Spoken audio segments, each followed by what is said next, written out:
Hello, j'espère que tu vas bien. Aujourd'hui, nouveau sujet et nous allons parler coaching et psychologie. Bienvenue sur ma chaîne YouTube, je me prénomme Christine.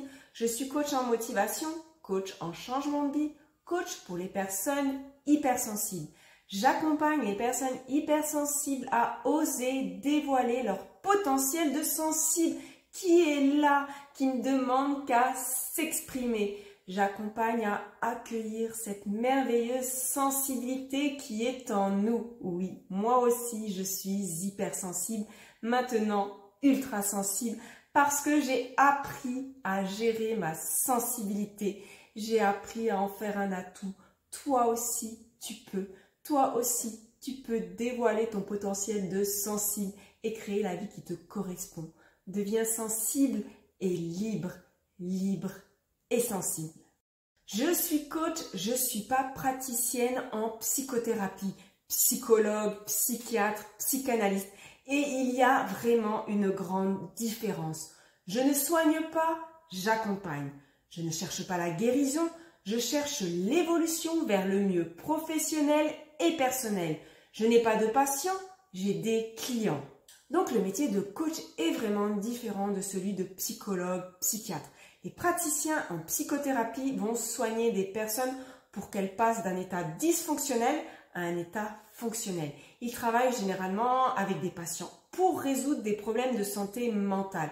Ils se concentrent sur un diagnostic, une thérapie de problèmes psychologiques comme la dépression ou des troubles anxieux ou même des troubles alimentaires.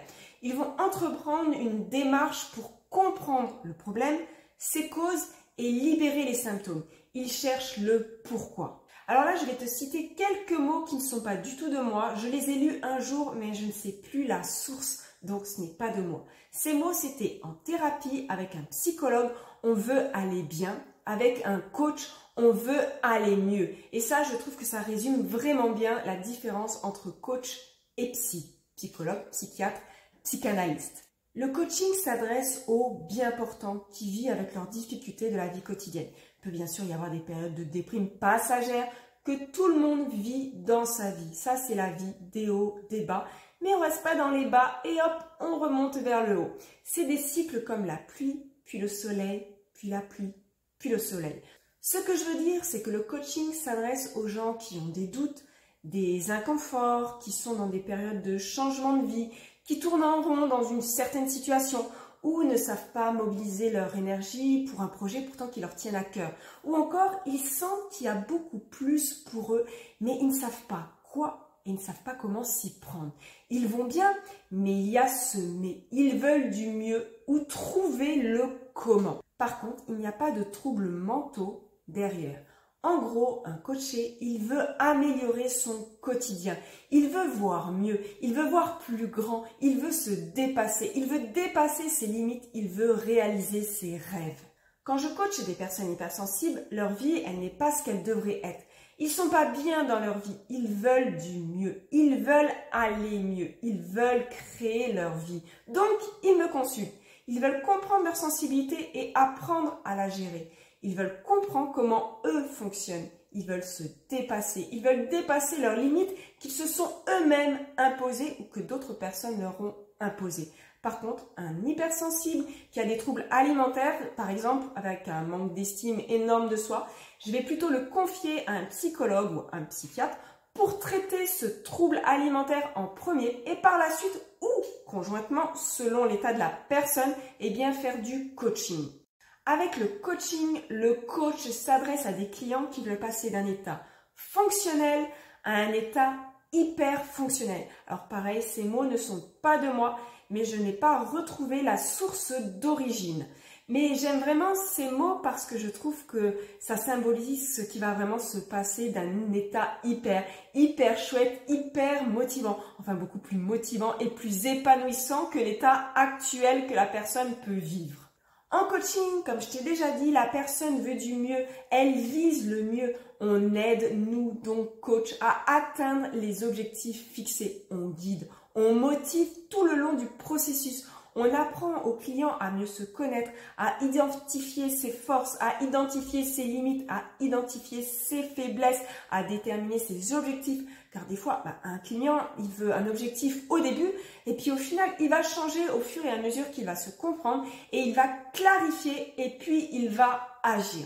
On accompagne dans ce processus pour que la personne atteigne son état désiré et qu'il l'atteigne de la meilleure façon qu'il soit pour lui et que ça soit exactement ce qu'il veut et en plus lui faire gagner du temps. Oui, on fait gagner du temps car on fait clarifier, on permet de planifier et on passe donc beaucoup plus vite à l'action. On va à l'essentiel, on cerne l'essentiel.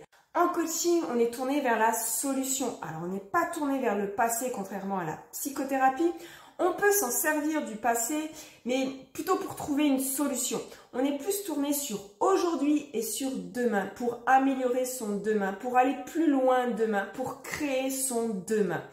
En coaching, le client passe à l'action et en tant que coach, eh bien, je motive en ce sens et je vérifie que le client passe à l'action régulièrement pour atteindre son état désiré. Le travail de psychothérapie et le travail de coaching peut se faire conjointement, bien sûr. Résoudre des troubles, chercher à atteindre ses objectifs.